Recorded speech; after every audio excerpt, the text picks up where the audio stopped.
No problem.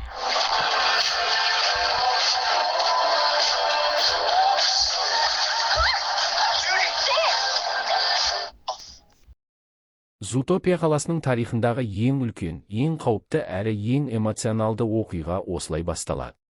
Қала арасын жүгіртіп өту керек пе? Еш қиындығы жоқ. Армандағы утопия ақыры келді, бірақ ешкімнің не күтіп тұрғанынан хабары жоқ. Әралуандықтың жұмағы деп мақтанатын қала енді ғана шынайы хаос дегеннің не екенін түсінгелі тұр.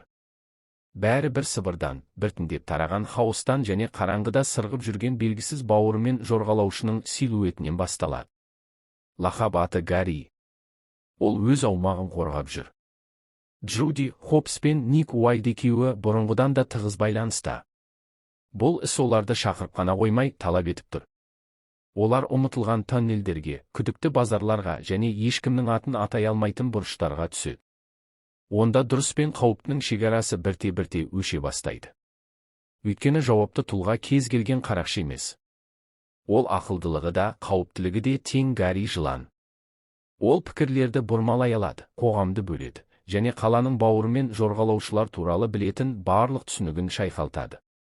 Осылайша қиын таңдаулар, лас құпиялар және бүкіл зутопияның көз тігіп тұрған кезіндегі ең қарқынды қуғын басталады. Бұл әр қадамы оларды бір-біріне жақындата ма, әлде мәңгілікке ажырата ма, белгісіз әңгіме. Зутопияға қош келдіңіздер, мұнда ешкім оянғалы тұрған нәрсеге дайын емес. Фильм бірінші зутопиядағы оқиғаларды қысқаша еске түсіруден басталады. Қоянның алғашқы полицейі мен түлкінің алғашқы полицейі қалай дүниеге келгені, Джуди мен Никтің ессіз ерліктері бүкіл қалаға із қалдырғаны көрсетіледі.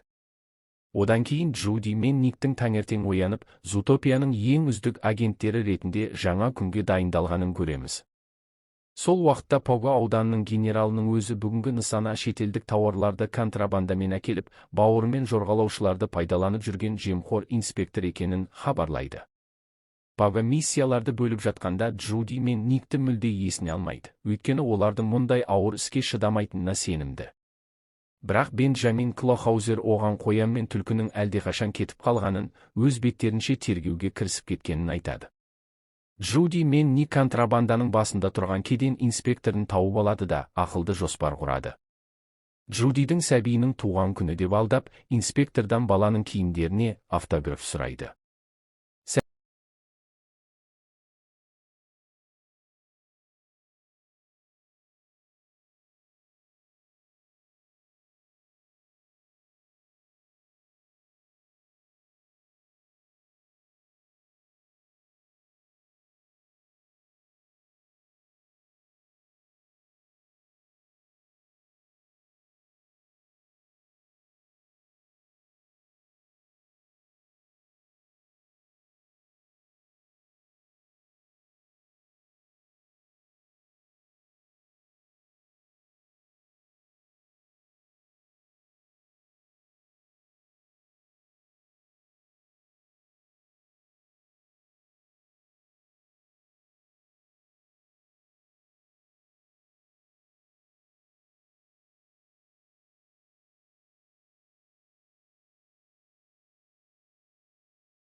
Линкслилер сол аймақты кеңейтіп, барлық бауырмен жорғалаушыны қуып шықпақ. Дәл сол кезде полиция келіп қалады. Бәрі қаша бастайды. Джесси Джуди мен Никті құтқарып. Сендер қаланы бір рет құтқардыңдар, тағы да істей аласыңдар дейді. Тоннелдің бірінен шығып келе жатқанда жылан қайтып келіп, газетті тартып алады да. Менің отбасымды құтқаруым керек деп қашады. Джуди мен Ник қуады. Нибблз. Қызыл сызықпен жүрсеңдер ауа бітеді. Деп айқайлайды. Джуди бәрібір кіреді, Ник те соңынан. Су толы құбырдан өтіп, Джуди ауасыз қалады. Ник оны әрең шығарады. Шыққан жерінде тау ешкілері тұр. Құбырдың жанындағы әмиянда гүлдермен қоршалған кішкентай үйдің суреті бар. Ешкілер. Ол гүлдер таудың басында, бал айы деген үйдің жанында өседі. Әрқашан жыландармен қоршалған деп күліп жібереді. Джуди мен Ник жартасты арқанмен көтеріледі. Жолда дауласады.